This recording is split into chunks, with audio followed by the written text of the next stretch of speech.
seen it. I haven't even. Oh, there it is. There it is. Hey, Brent Leary here. This is the first live stream of the week.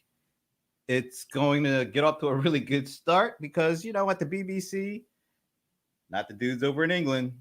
I'm down in Stockbridge here, Stockbridge, Georgia, the Brent Broadcasting Channel. I am really happy to have Minea Moore with me. Minea is the Ecosystem Diversity and Inclusion Director for Salesforce. Minea, thank you so much for joining me.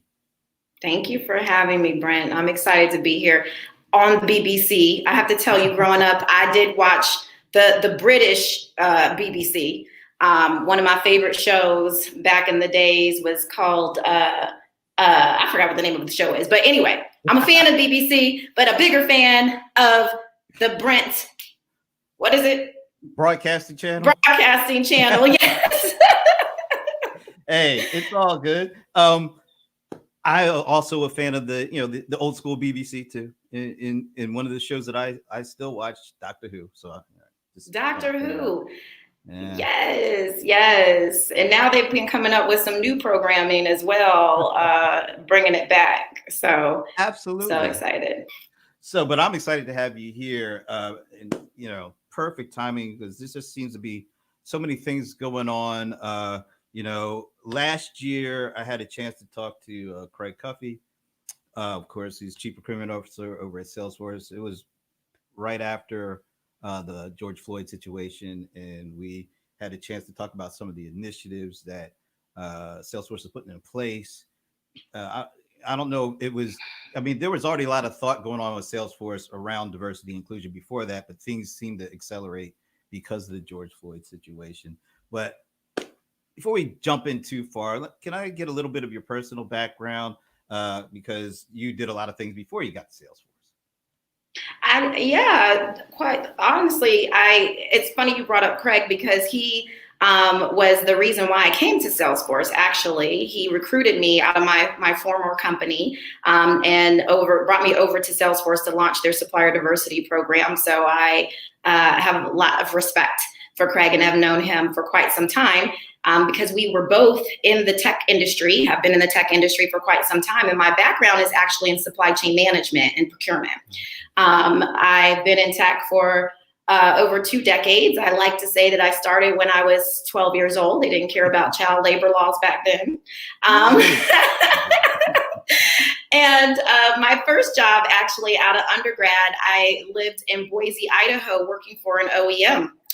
Yes. And that was actually my first taste of this idea of diversity and inclusion and seeing a corporation really stand behind the cause of trying to drive inclusion within a corporation. And at the time, I was young, 24, 25, and I didn't feel like anybody looked at me differently because I was Black or I was a female. I thought it was because I was young, I was fresh out of school, and I was ready to hit the ground running, change the world through its supply chain, and was feeling like I got passed over for opportunities because of I was too young. I had to have many, many years of experience under my belt before I got those opportunities. And so after spending some time in Boise, I came back to Phoenix, Arizona, where I live, the Valley of the Sun, and the Phoenix Suns, who are doing quite well, if I might acknowledge. To work for another tech company in the semiconductor industry. And I spent 18 years of my career at that company. That company was one that I would say is a leader when it comes to making big BHAGs, big, hairy, audacious goals around diversity and inclusion. It was the CEO of that company, former CEO, was the first to make a declaration to say we're going to reach parity within our workforce by the year 2020. And that was in 2015. And at that time, I was managing, I was in the supply chain space, so managing a program called Supplier Diversity, which is promoting the development and inclusion of diverse-owned businesses. I have a shirt on today that says phenomenally Black-owned within the supply chain. And we made some big, hairy, audacious goals to spend $1 billion with diverse businesses. And when I think about my journey to Salesforce, after being at a company for quite some time and growing up in that company, and having a strong network and a reputation there, it took a lot for me to say I'm gonna leave. And it was more around, if I was going to make that move and shift, the company that I was going to move to had to be one that really aligned to my values around diversity and inclusion, innovation, equality. One that is a purpose-driven company, because at this point in my career, I'm more about purpose and impact than I am about paycheck, right? Or title. And so when I think about looking at all the companies that are out there, still wanting to stay in the tech industry, because I'm a tech girl and believe in the power of tech and the future of tech, Salesforce was the main company that stood out, because we are a company that is about doing well and doing good at the same time. And so there was an opportunity to come to Salesforce to launch their supplier diversity program. Craig Cuffey reached out to me. As I mentioned, I had known him for quite some time, and I decided to leave everything that I knew to jump ship, step out on faith, and come for work for this little company called Salesforce, which over the past 3 years has grown beyond leaps and bounds, and we continue to grow. And most recently, 6 months ago, I left the supply chain space and pivoted into our partner ecosystem. And I'm extremely excited about that and look forward to sharing more about the work that we're doing, because when you think about corporations spending money, right, and the impact that you have, a corporation can only spend but so much money. Our partner ecosystem, the Salesforce ecosystem and the Salesforce economy is so huge that we have the opportunity to make an exponential impact through the work that we're doing to drive diversity, equity, and inclusion. So long-winded answer to my journey on how I got here, my background before Salesforce, but there you go. No, that's great. Thank you. Because I was going to talk about you started as the global head of supplier diversity, and then you pivoted into your current role. Now, I found this blog post that you wrote a couple of years ago. I think it was kind of back, I think it's 2 years ago, where you were talking about this experience you had visiting women's prison and their call center there and some of the lessons you learned. But so there's this one quote. Let me bring this up because I just thought it was really great. We don't have to buy from the same people we always have. We can be inclusive in our purchasing decisions. We can support diverse communities by sourcing from diverse-owned businesses that employ a diverse workforce. That's like a diversity ecosystem. It goes. It's not just inside employee diversity, but it's also looking to have diversity in the partners that you have, the businesses that you source and buy from. And so when you think about, the kind of the expansion, how does that kind of fit the role that you're currently in, and how did that differ from the one that you kind of started out with? That's a great question, and thank you for talking about that blog that I wrote and the visit to the female prison here in Arizona. It was a very impactful visit. For those who may not know, there's an organization called Televerdi, and they are basically a call center, and they're a purpose-driven company. I think by now they should have their B Corp corporation, and they work within female prisons. They work with incarcerated females to train them skills while they are incarcerated, to help to ensure that once they get out of the prison system, that they'll be able to have the necessary skills to provide for their family. I think if I recall correctly, 70% of the women that are incarcerated, at least in this prison that I went to go visit here in Arizona, are mothers. And so when you think about the impact that these women have on their families, leading their families, and the importance of giving them skills to make them self-sufficient to be able to lead their families is super important. And I was so inspired during that visit, and humbled, to be quite honest with you, because these women and their stories are no different than my own. They just happen to maybe have to, maybe, I don't want to say they got caught, but their consequences were a little bit different than mine. And I was a single mom at the age of 19. And so I can relate to them being mothers, and I can relate to, just sometimes making poor choices in life and having to suffer for those consequences. But the one thing that I was inspired by is that these women were learning Salesforce. Trailhead is open source content. They were out there learning about Salesforce, getting certified on Salesforce, and actually helping real Salesforce customers. It was like a real call center when I went through there. And so at the time, we talk about diversity and inclusion from a supply chain perspective, and the companies that we buy from being diverse owned, minority, women, LGBTQ, veteran, persons with disability, owned by someone that's from an underrepresented group.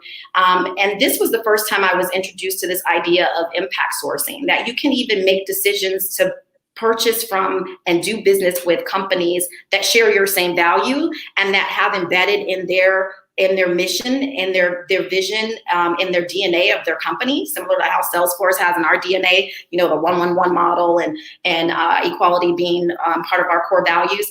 Companies right now, we're making, and consumers, and for quite frankly, are making decisions based on their values. And that company and that visit that I had in that correction facility was very, very eye-opening, humbling, and inspiring.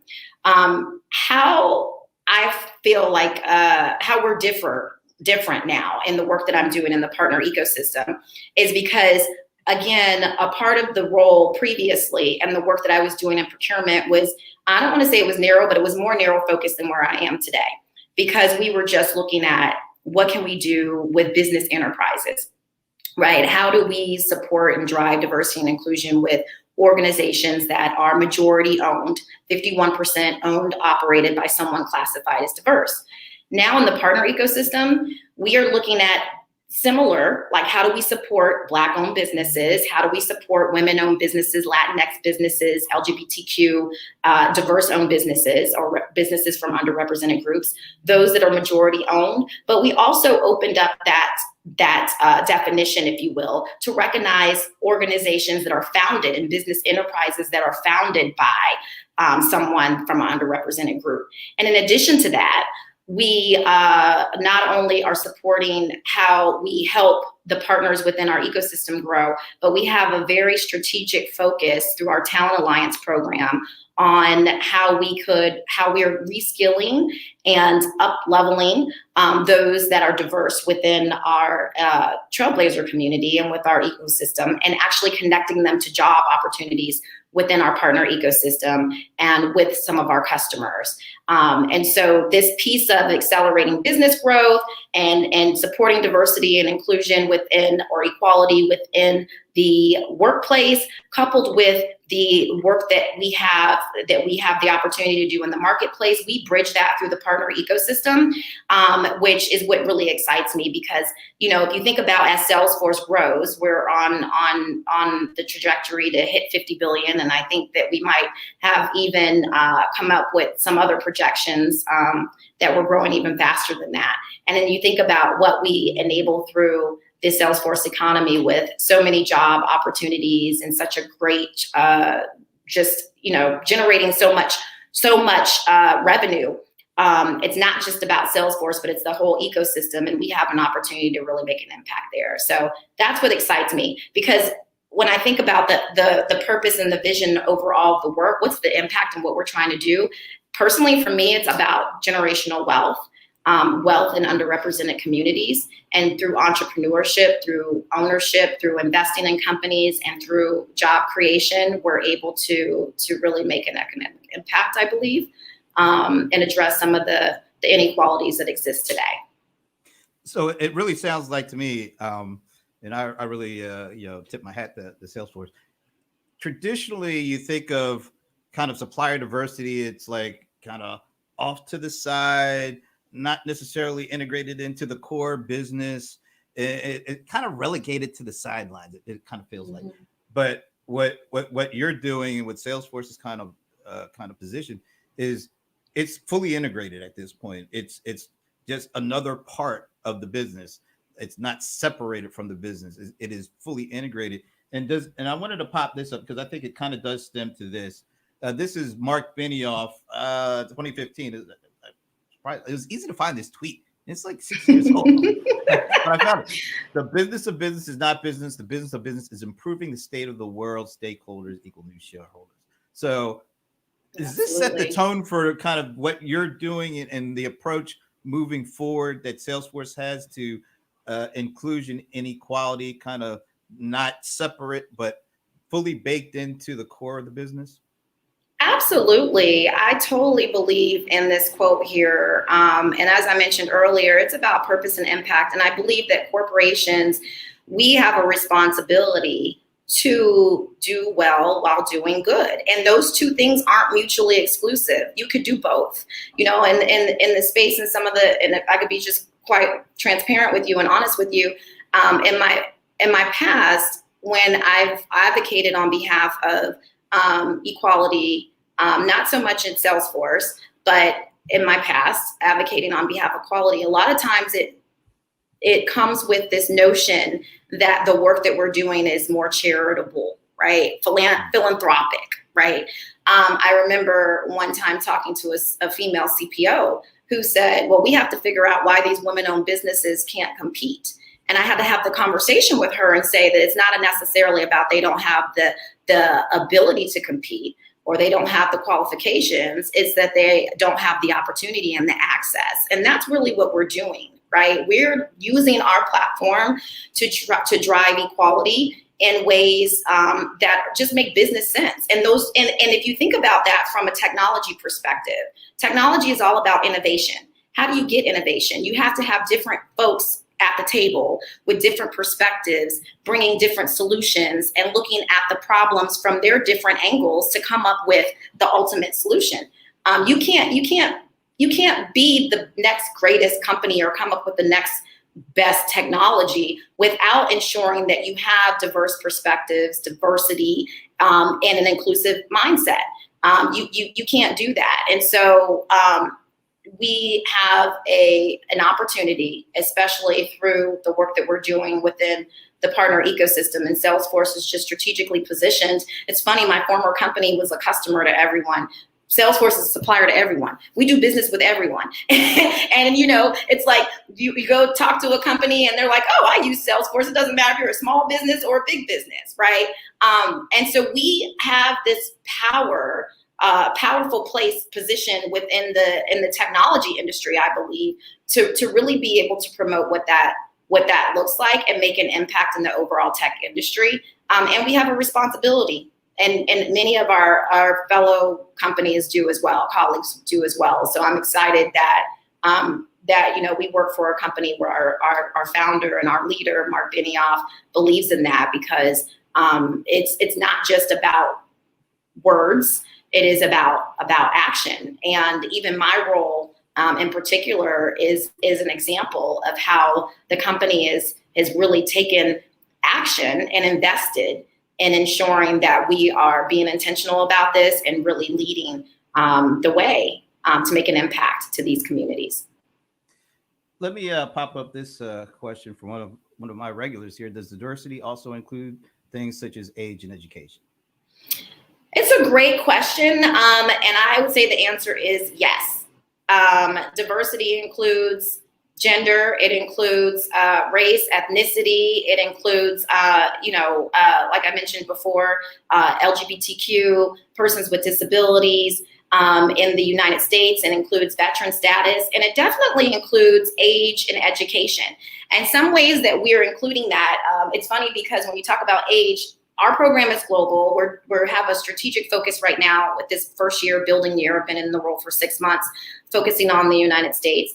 But when I talk to my colleagues outside of the United States, age is a huge one that they want to have a conversation about. When you think about education, that's one of the things that we've heard a lot about in the technology industry, and especially here within Salesforce, where we're pushing the envelope in some areas, not necessarily looking at what our requirements are with hiring new talent. Do they need to have a 4-year degree? I came from a company where most of the workforce had There was, it was an engineering-based company, and most of the workforce had like 50-something% had master's degrees, and even more were growing, like 30% had PhDs or something. So this idea of having to have all the degrees and letters and accolades behind your name in the tech industry, we are recognizing that sometimes that could cause a barrier to entry to some folks. And so we're really challenging ourselves to say, is that necessary? Let's get clear on that. And so diversity of education absolutely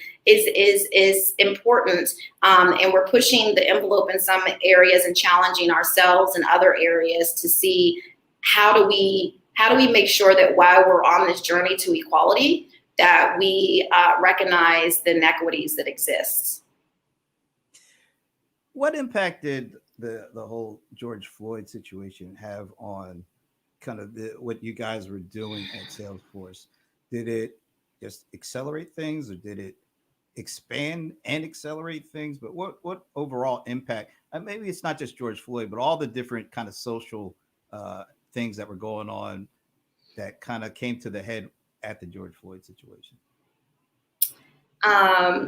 Wow, it's been a year since the murder of George Floyd, and before I answer specifically about Salesforce, if it's okay for me to do some personal reflection, I would love to be able to do that. You know, my background, as I mentioned, is in business, and worked in the tech industry for many years. Always been an advocate in some way, form, or fashion for diversity and inclusion, but it wasn't until about 2013 where it became like part of my specific role. Even as a person who advocated for diverse communities, 2020 was such a impactful period in my life, because for the first time ever, I had to reconnect to my own story and what it meant to be a Black woman in corporate America. The murder of George Floyd sparked conversation, not only externally with an organization of Black partners that pulled together. They're all Black entrepreneurs within the Salesforce ecosystem that I'll touch more on shortly. But internally, we were having conversations that sparked conversations.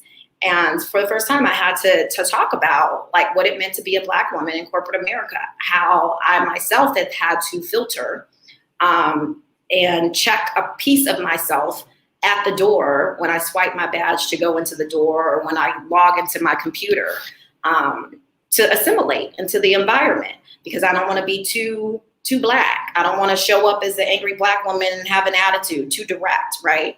And so what that did when we had that conversation, for me, I believe George Floyd gave many of us permission to embrace our story, and to be able to share those experiences.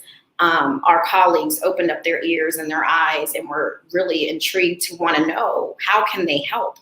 And many active allies came out of that.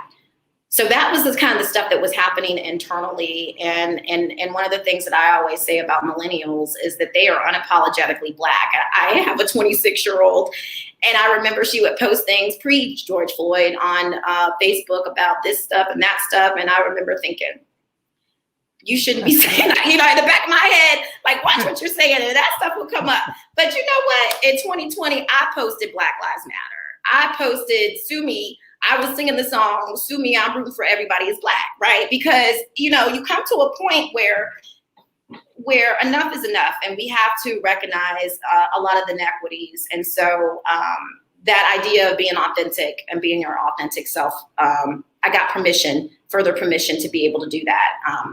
And I even as I'm sharing this and talking about this, I'm not saying, I don't think it's corporations' responsibility to give you permission. I guess I gave myself permission to be able to connect with what was important to me in my own personal story. And as such, you know, bringing that into the work that I do. So that was me and what was happening internally. What happened externally with our partners is, as I mentioned, there was a group of Black entrepreneurs that I say were inspired by the racial equality and justice task force that was formed by Salesforce, but empowered by the murder of George Floyd, where they too decided to come together and say, what does it mean to be a Black entrepreneur and a Black partner within the Salesforce ecosystem? How can we show up to be more supportive of each other, to help each other's businesses to grow?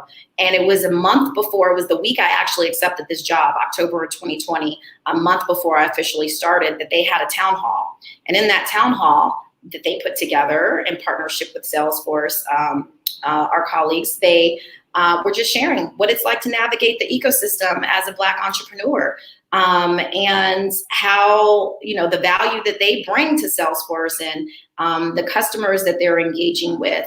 And it was just very, very inspiring to hear those stories and really energize me to get ready to work.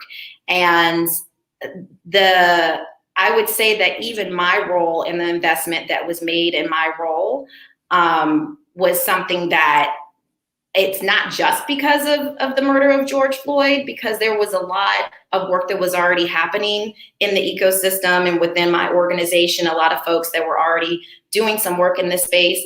But my boss in particular, Tyler Prince, who is the EVP of our Alliance and Channels organization, he's always been an advocate of diversity and inclusion. He's actually the executive sponsor of what we call Bold Force, our Black employee resource group in Chicago. So he's always been an advocate of diversity and inclusion, but he decided that he was actually going to invest his time, his money, and his resources to have my role and make it report directly to him. Because he could have easily said it'll be something embedded in the organization, but he didn't want to do that because he wanted to make sure that this was that he was directly involved in the work that we were doing. So for Salesforce, we've always been on this equality journey for 20 plus years. It's, as you know, one of our core values. It's nothing new, but I do acknowledge and recognize the impact that the murder of George Floyd, those 9 minutes and 26 seconds that we all witnessed, had on diverse professionals like myself. Because even my colleagues that do supplier diversity at other companies, at the pandemic, I remember we were all talking about, there was this nervousness of, oh no, the pandemic, they're going to start cutting stuff and people are having to work from home. That means budgets are going to be cut because lots of people in the D&I space at other companies don't necessarily have the budgets and the resources to be able to do the work that we're chartered to do. But once the murder of George Floyd happened, you saw corporations really stepping up and investing and saying that we're going to really double down and do more in this space. And I'm excited that Salesforce is one that has been leading the way for quite some time in this space. Yeah, and kind of bring up maybe the last point here is, as you said, I totally believe and agree with you that Salesforce has been a leader in this area, in this effort. But it's also, a lot of times you hear, people talking about this is just kind of something that they have to do, because, certain reasons. But the bottom line is Salesforce is a company that has done it, and has been a leader in the effort. And their revenues and profits have steadily increased. So it's not like this is some kind of a charitable thing. This is actually not only good for diverse communities, being able to have more folks be involved, but it's also just good for business. It's actually diverse people buy a lot of diverse stuff, and it's good to have that that embedded in the company, not just from a doing good thing, which is good, but it's also making money too, right? Right. And let's just call out something that tends to be a microaggression, or what we used to call micro inequity back in the day. When you use the term diversity and inclusion, or you talk about having initiatives around diversity, a lot of times it comes with a negative connotation and this belief that you're sacrificing something. You're sacrificing performance. You're sacrificing, it's charitable, right? You're having to do business or hire somebody that may not be qualified for it. That is not what this is about whatsoever. And that's one of the things that is something that really annoys me, when people automatically lead with this notion of, if you have to hire somebody, based on, if you hire somebody that is a female or that is a minority or what have you, that you're compromising in other areas. And data shows that that's not the case.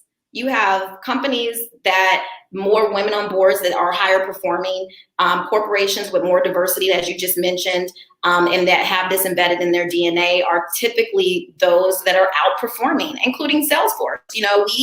We are growing beyond leaps and bounds. And so I just wanted to call that out because I think a lot of times, I'm sure your viewers don't feel that way. But a lot of times when we talk about this work, it always comes with this notion that you are having to sacrifice something. And that's not the case whatsoever.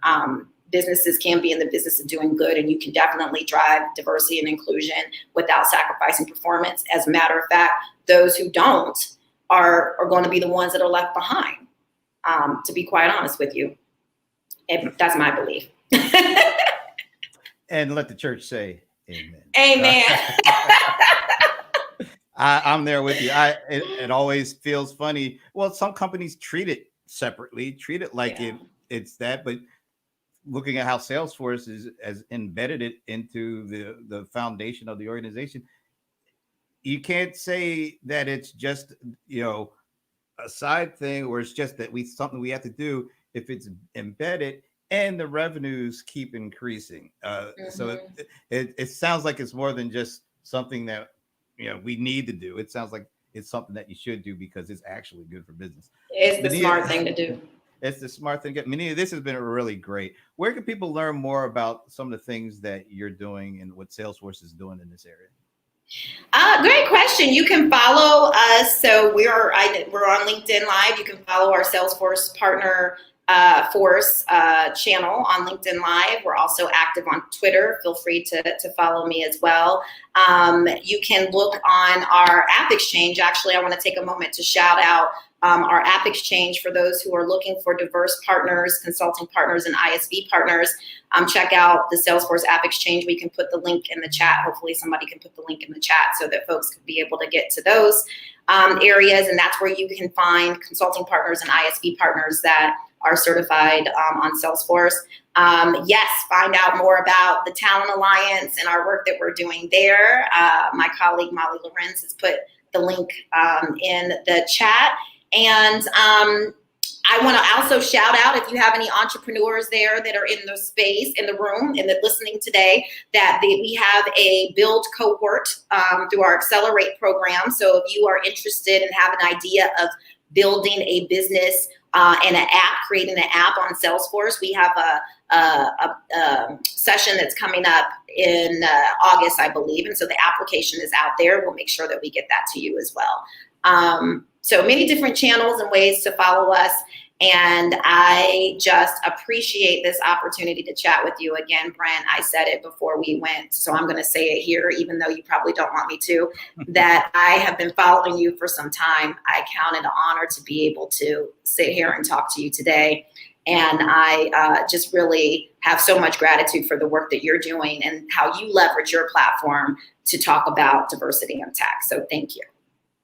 Thank you for taking the time, because I know it was a rough start to the morning. Yes, it was a rough start to my morning, and it's about to be 118 degrees this week. So I need all the prayers and everything that you can send my way. But definitely want to be here to make sure I was here to spend this time with you.